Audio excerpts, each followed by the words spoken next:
ఇప్పుడున్న నియోజకవర్గాల్లో చూసుకుంటే పిఠాపురం ఒకటి హాట్ టాపిక్ అయిపోయింది సార్. ఎందుకంటే పవన్ కళ్యాణ్ గారు అక్కడ పోటీ చేయడం వల్ల అది కాస్త హాట్ టాపిక్ నియోజకవర్గం అయితే అయింది. అక్కడే ఎక్కువ పోలింగ్ జరిగినట్టు కూడా వార్తలు రావడం చూస్తున్నాం. 80+ అక్కడ పోలింగ్ అయినట్టు కూడా ఉంది. మరి ఈసారి పవన్ కళ్యాణ్ గారు అక్కడ వంగ గీత గారి పైన గెలుస్తారా? అంటే ఎలక్షన్స్ కొన్ని రోజుల ముందర ప్రచారం అప్పుడు జగన్మోహన్ రెడ్డి గారు వంగ గీత గారిని డిప్యూటీ సీఎంగా చేస్తాను, ఇక్కడ గెలుస్తే అని కూడా ప్రకటించడం చూసాం. అంటే ఆయన పవన్ కళ్యాణ్ గారిని ఓడించడానికి అంత పట్టుదలగా ఉన్నారని కూడా చెప్పుకోవడం చూసాం. మరి ఏంటి సార్ ఈ పిఠాపురం నియోజకవర్గం పైన మీ రివ్యూ ఏంటి? అంటే జనరల్గా ఎవరినన్నా ఒకరిని ఇద్దరిని అడుగుతాంలేండి. సర్వే ఇటువంటివన్నీ నా దగ్గర లేవు. అక్కడ పిఠాపురంలో ఇంతకుముందు నిలబడుతున్న కేవీసీహెచ్ మోహన్ రావు అని మా ఫ్రెండే నిలబడుతుండేవాడు. నాకు బాగా గోదావరి జిల్లాకు కూడా ఇన్ఛార్జ్ ఉన్నాను. కాపులు కూడా బాగానే ఉంటారు, సఫిషియెంట్ నెంబరు. అయితే ఏమిట్రా అనంటే నిన్న ఆయన పవన్ కళ్యాణ్ నిలబడడంతో పిఠాపురంకు ప్రాముఖ్యత వచ్చింది. కొంచెం ఇనిషియల్ స్టేజెస్లో అయితే 20 సీట్లైనా మనకు ఎందుకు కలిసి పోటీ చేయడం ఎందుకు, ఇటువంటి మాటలన్నీ మాట్లాడుతున్నారు. పోలింగ్ తుది దశకు వచ్చి, పోలింగ్ కాదు, ఎన్నికలు ప్రచార సరళి తుది దశకు వచ్చేసరికి కాపులు బాగానే జనసేనకు ర్యాలీ అయినారు. కాపులు జనసేన తరపున ర్యాలీ కావడంతో ఫ్రంట్కు మేలు జరిగింది, ఎన్డీఏ ఫ్రంట్కు మేలు జరిగింది. ఎందుకంటే ఈ కాపుల ఓట్లు కూడా యాడ్ అయిపోయినాయి కదా. యాడ్ అవడంతో ఎన్డీఏకి అది ఒక బలం చేకూర్చింది. సరే, ప్రత్యేకించి పిఠాపురం గురించి అడిగినప్పుడు ఈ జనసేన రావడంతో ఈ కాపులంతా ఏకం కావడము, దానివల్ల ఎన్డీఏకు బలం చేకూరడంతో కొంచెం వైఎస్ఆర్సీపీ నాయకులకు కానీ నాయకుడికి కానీ కొంత జనసేన నాయకుడు అంటే కోపం ఉంది. ఇతను బెండ్ కాకుండా గట్టిగా నిలబడి కాపు సామాజిక వర్గాన్ని అంతా సమీకృతం చేసి ఎన్డీఏకు పోయేదానికి దోహదపడినాడని కొంత కోపం ఉంటుందిలేండి ఎవరికైనా. అందువల్ల వంక గీతను ఎంకరేజ్ చేయడం కానీ మాట్లాడడం కానీ కొంచెం ఫైనాన్స్ కూడా చేసినారన్నారు, ఎక్కువగా డబ్బు. అందుకే ఎక్కువ పంచారని, ఏది పవన్ కళ్యాణ్ కంటే కూడా ఎక్కువ పంచినారని. అయినా కానీ ఆయన హీరో కావడం ఒకటి, రెండోది ఒక బలమైన సామాజిక వర్గం, ఆ ప్రాంతంలో ఉండే బలమైన సామాజిక వర్గం చెందినవాడు కాబట్టి కొత్తగా పార్టీ పెట్టడము, ఈ కారణాలన్నిటి వల్ల ఆయన గెలిచేదానికి ఇబ్బందికర పరిస్థితి ఉండదు. ఒకవేళ ఒక 400-500 ఓటుకు ఇచ్చే డబ్బులు తేడా ఉన్నా కానీ అది తప్పకుండా ఆయన్ను గెలిపిస్తారని నేను అనుకుంటున్నాను పిఠాపురంలో.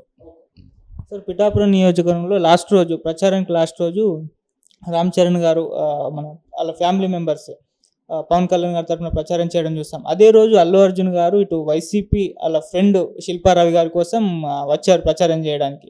అయితే ఇది చాలా ఇంపాక్ట్ చూపిస్తుంది అని చాలామంది అభిప్రాయపడుతున్నారు. ఇది చాలా చర్చనీయాంశంగా కూడా మారింది. అంటే ఇటు పవన్ కళ్యాణ్ గారికి కాకుండా అటు శిల్పారావి గారికి వెళ్ళడం కాస్త వివాదాస్పదమైంది.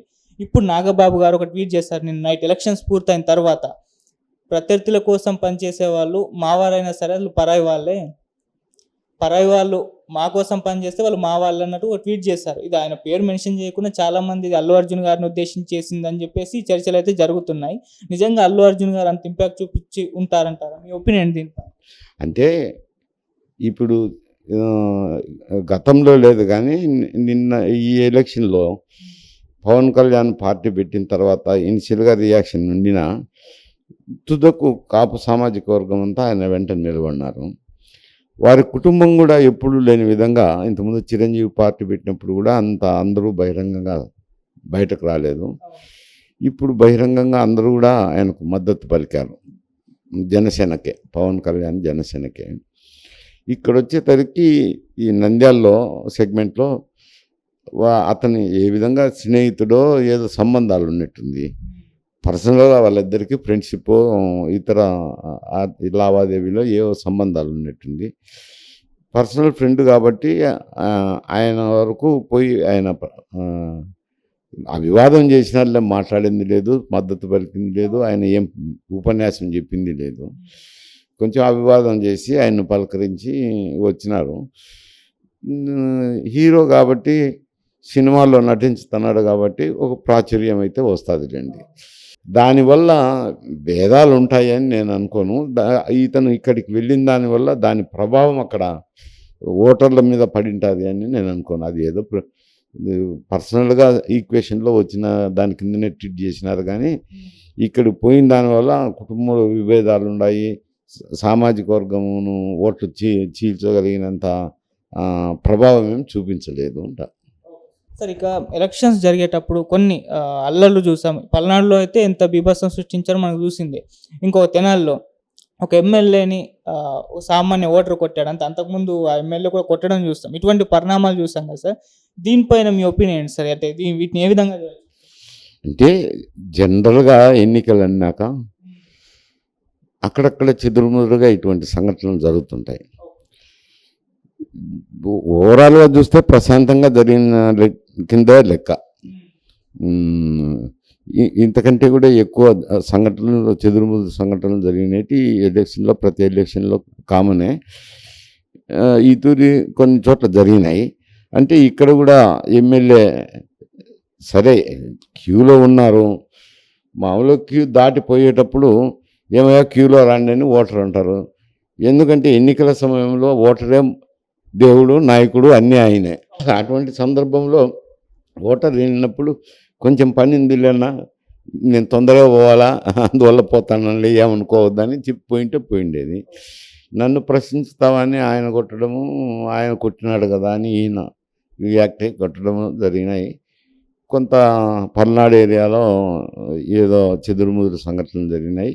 మొత్తం మీద చూస్తే ప్రశాంతంగా జరిగినట్టే లెక్క వేసుకోవాలి. సార్ ఫైనల్గా ఈ 2024 ఏపీ ఎలక్షన్స్ ఇప్పటి వరకు జరిగిన ఎలక్షన్స్ అన్నిటికంటే కూడా చాలా హోరాహోరీగా జరిగింది. చాలా భిన్నమైనవి, ప్రత్యేకమైనవి కూడా చాలామంది మాట్లాడుకోవడం చూస్తున్నాం. చంద్రబాబు నాయుడు గారు కూడా నేను ఎన్నో ఎన్నికలు చూశాను, ఇది మాత్రం చాలా ప్రత్యేకమైనవి కూడా చెప్పుకోవచ్చు. అయితే ఎందుకు ఇంత భిన్నంగా మారాయి ఈ ఎలక్షన్స్? మీ ఒపీనియన్ అంటే మీరు కూడా చాలా ఎలక్షన్స్ చూస్తారు కదా, ఇవి చాలా ప్రత్యేకమైనవి అంటారు? అంటే ఇప్పుడు జగన్మోహన్ రెడ్డి ఒక సైడ్ అయినారు. మిగతా జనసేన, బీజేపీ, తర్వాత తెలుగుదేశం పార్టీ ఒక పక్క అయినారు. అంటే ఎన్డీఏ అనుకో, ఆల్మోస్ట్ ఎన్డీఏ అయినప్పుడు అక్కడ చంద్రబాబు నాయుడు గారికి కూడా ప్రతిష్టాత్మకమైన ఎలక్షనే ఇది. ఎందుకంటే ఆయన వయసు రీత్యా చూసిన 5 సంవత్సరాల అధికారంలో లేకుండా పోవడం అయితేనేమి అవన్నీ ఆయనకు ప్లస్ పాయింట్స్. ఇక్కడ వైఎస్ఆర్సీపీకి మంచి మెజారిటీ ఇచ్చారు. ఎందుకంటే ఆయన ఊహించని మెజారిటీ ఇచ్చినారు. ఒక మారు చూడండి, నన్ను ఒక మారు చూడండి అంటే చూద్దాం, యువకుడు కదా ఎలా ఉంటుందో పరిపాలన, ఒక మారు చూద్దామని ప్రజలు ఎంతో ఆశతో వేశారు. ఏదేదో ఊహించుకొని వేశారు. ఇప్పుడు ఆయన ఏమైందంటే ఎక్కువ భాగం సంక్షేమం మీద దృష్టి పెట్టారు. సంక్షేమ కార్యక్రమాలకు ఇవ్వటం, వాళ్ళంతా నాకు ఓటర్లు అవుతారో అనుకోవడం. ఇప్పుడు సంక్షేమ కార్యక్రమాల్లో కూడా ఏమొస్తుంది అని అంటే చాలామంది అనేది ఏమంటారంటే ఇప్పుడు డీజిల్ మీద పన్నులు వేస్తనేది కనపడుతుంది. ఇప్పుడు ఆంధ్రాలో ఎక్కువ, అన్నిటికంటే అన్ని రాష్ట్రాల కంటే ఆంధ్రాలో ఎక్కువ డీజిల్. మద్యం కూడా ధరలు ఎక్కువ, అవి నాసిరకం సరుకు. ఇటువంటివన్నీ సామాన్య ప్రజలకు తెలిసిపోతున్నాయి. మా డబ్బే కదా మాకు ఇస్తాండేది, ఆయన ప్యాకెట్ మనీ ఏమి ఇవ్వలేదు కదా అని ఆ సంక్షేమ పథకాల మీద ఎవరు వచ్చినా ఇస్తారు. ఏ పార్టీ వచ్చినా ఇటువంటి ఇంకొక పేర్లతోనో ఇంకొక రకంగానో అయ్యే సంక్షేమ పథకాలు ఎవరు వచ్చినా ఇస్తారు. అభివృద్ధి అనేది కుంటుపడింది. దానివల్ల కొంత బలహీనపడడం జరిగింది. ఇద్దరికి కూడా మళ్ళీ అధికారంకు రావాలనే తపన జగన్కు ఉంది. ఏదో ఒక విధంగా ఒక మారైనా సీఎం పీఠం అధిష్ఠించాలని తెలుగుదేశంకు. ఇద్దరు బాగా పోటాపోటీగానే డబ్బులు కూడా ఖర్చు పెట్టడం జరిగింది, తిరగడం జరిగింది. అందువల్ల ప్రజలు కూడా ప్రతిష్టాత్మకంగా తీసుకొని ఎంతో ఉత్సాహంగా పోయి పోలింగ్ శాతం బట్టి తెలుస్తుంది కదా, వారి ఉత్సాహం తెలుస్తుంది. అందుకనే ఇవి ప్రతిష్టాత్మకంగా తయారైనాయి అంటారు.